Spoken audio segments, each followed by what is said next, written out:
Arne Slot and Liverpool, two names that I don't think many people would have expected, but stylistically and tactically they actually match up really well, much better than the previous managers that were previously linked with Liverpool. So today we're going to be going through the Liverpool setup, how Arne Slot is going to build this Liverpool side and who he would pick for his lineup. This is how Arne Slot sets up Liverpool.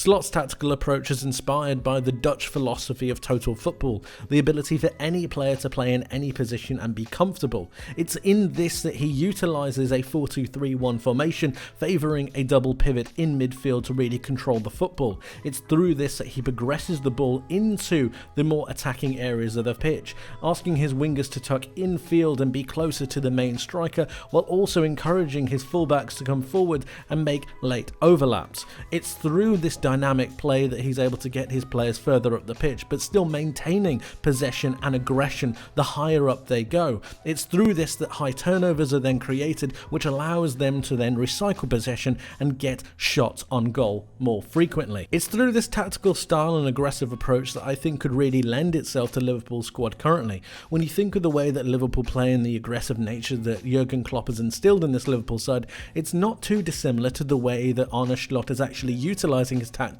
at Feyenoord. Giving him a different set of players, or necessarily a better set of players, might be able to enhance his tactics that little bit more, while also creating a more possessive style of play when Liverpool have the ball. The centre-back is one of the most important roles in Arne Slot's system. Not only are they expected to be very good defenders, being the last line of defence, but they're also expected to be able to progress the ball forwards. In fact, Arne Slot's centre-backs actually average 8 progressive passes per 90. That puts them well above the 95th percentile in Europe's top 5 leagues for centre-backs.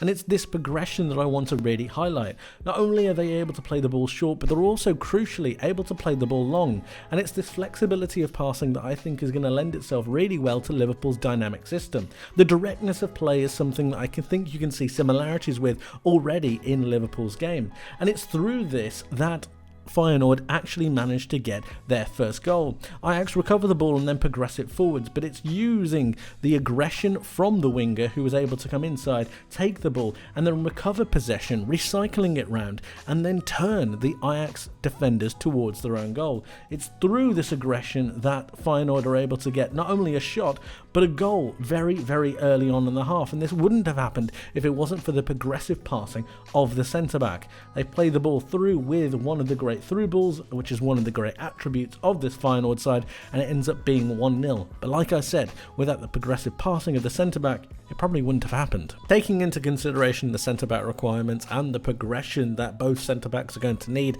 I think Ibrahima Konate and Virgil van Dijk are the perfect options for this Arne Slot system.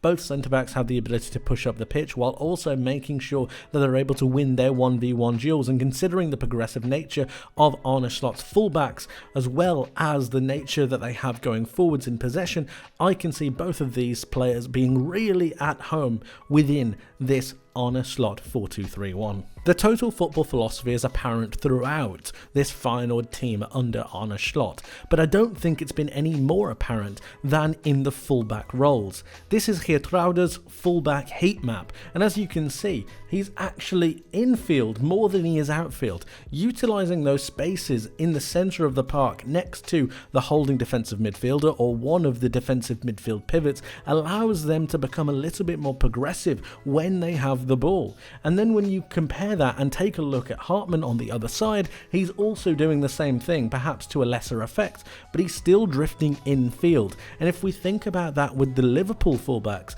think about how the progression could be for a Trent Alexander-Arnold or even someone else in his making.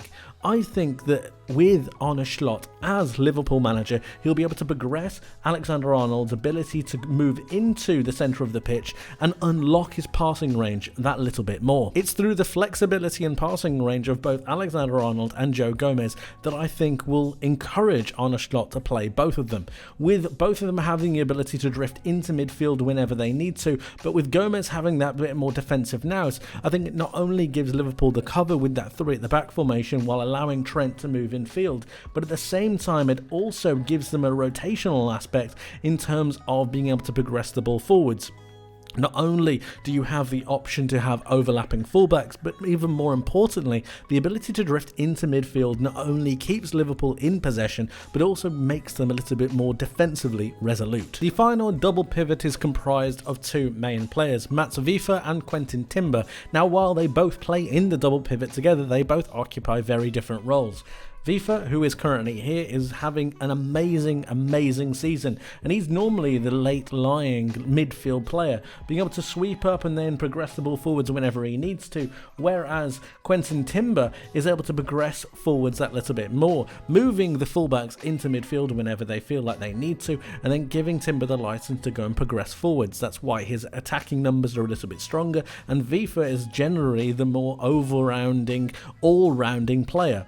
The ability to be able to have that duality in midfield not only gives Feyenoord a steal towards the back end of the pitch, but also gives them the flexibility to be able to progress players forwards. Running with the theme of duality in this Liverpool setup, I think Endo and McAllister have the right blend and balance of steal and creativity. Endo being able to drop more into a midfield pivot while allowing McAllister to progress the ball forwards whenever he needs to is something that I think can really lend itself well to this Liverpool midfield. And then you're talking about moving McAllister forward, Endo staying there and Trent moving inside. It's then the rotation of these players to give them the freedom to play in several different positions. Endo then has a partner in midfield while also allowing McAllister to go and progress the ball with his other teammates. And then we'll talk about the more creative aspects once we get to the more further lines of the pitch. Alexander-Arnold moving into midfield seems like a more sensible solution, and in this total football philosophy scenario, I can see him doing it more often than not. Feyenoord's wingers are dynamic, aggressive, and move quite centrally in comparison to a number of other teams. It's through this central component that gets them closer towards goal, while also maintaining pressure within the centre of the park. They're less of out-and-out wide wingers and more inside forwards, and it's through this dynamism and aggression that they get another goal. Minter is going to be closing down one of the Ajax players, and it's through this aggression that's going to turn the ball over once more and allow Feyenoord to progress the ball down the line. It then gets recycled and passed down the line for a pass towards the area. It's down to this that I want to highlight both wingers, one here and one here, both within the width of the penalty area, making sure that they're driving towards the box, and these are actually the front three players, making sure they're in the attacking portions of the pitch, ready to get a tap in. And it's actually this cross and this tap in that allows them to provide yet another goal for Feyenoord. Brilliantly executed, and again reinforcing that aggressive nature from even the wingers to be able to progress the side forwards. The dynamic nature of Liverpool's wingers lend themselves a little bit more to Arne Slot's inside forwards in his 4-2-3-1 system. Diaz and Salah making those runs from out to in not only creates havoc for the opposition defenders, but it also enables them to make interplay between the midfielders and themselves, driving in towards the box and then bypassing the striker to allow for late side blindside runs is something that can really be improved on in this Liverpool setup. Not to mention the aggressive nature of the way that both wingers could play. Diaz, I think, is a sensational player with a great work ethic. Occasionally I find him out on the wide areas a little bit too much, and I'd like him to come infield.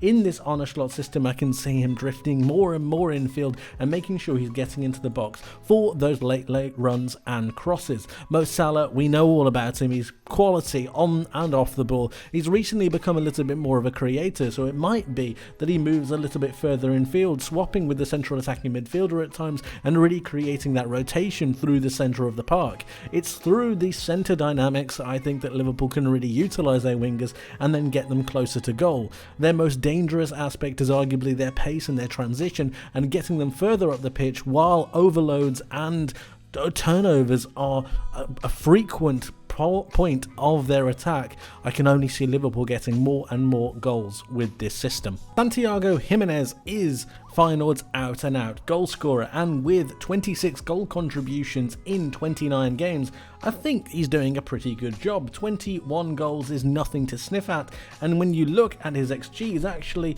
pretty much bang on. And if you take a look at his heat map as well, he's also being able to stay very central along with the rest of his team, making sure he's there for that interplay, but at the same time allowing for better assists. 5 assists this season isn't too bad for a main striker, but when you take a look at his goal conversion rate, you do see that it's only 20%, and I think that could be improved upon by a certain Portuguese striker. I like Darwin Núñez and I like Cody Gakpo. However, when you're talking about a player that needs to be within the width of the penalty area, when you're talking about a player that needs to make those blindside runs, when you're talking about a player that needs to convert chances, with Diogo Jota's 24% goal conversion rate compared to Jimenez's 20%, I can already see extra goals coming for Liverpool with Jota in this central role. And then when you think about the fact that Jimenez actually receives 7.6 progressive passes per 90, and you compare that to the way that Jota plays and the way he integrates himself into this Liverpool system, goals galore should be the end result. And when you think that you've got Diaz and Salah closer to Jota and able to play 1-2s with the ability to really run him beyond, but at the same time really occupy and create different avenues of space, Jota, I think, will absolutely thrive. There's no reason why you can't have some rotation in the squad, and I think that Núñez eventually will grow into his role. Cody Gakpo, I think, is best served as a utility player, and that means that the out-and-out striking role, when you're getting players towards goal, when you're getting the team up the pitch as a unit, I think you need someone to really be clinical, and I don't see a better slotter, pardon the pun, in this Liverpool side than Diogo Jota. The central attacking midfielder is the main glue that really holds together the entire team from an attacking point of view. You have the main defensive double pivot, you have them with the ability to go forwards, but it's the attacking midfielder that's going to be able to link the striker, link with the two wingers and the main midfield. So we're going to take this look as a scenario here. We've got the two midfield double pivots here.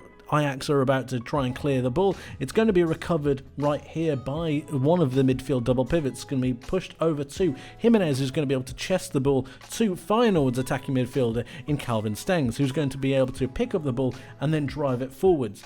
And I just want to showcase the real dynamics of this side and the way that it could work together in such a tight-knit scenario. So the ball gets chested down by Jimenez.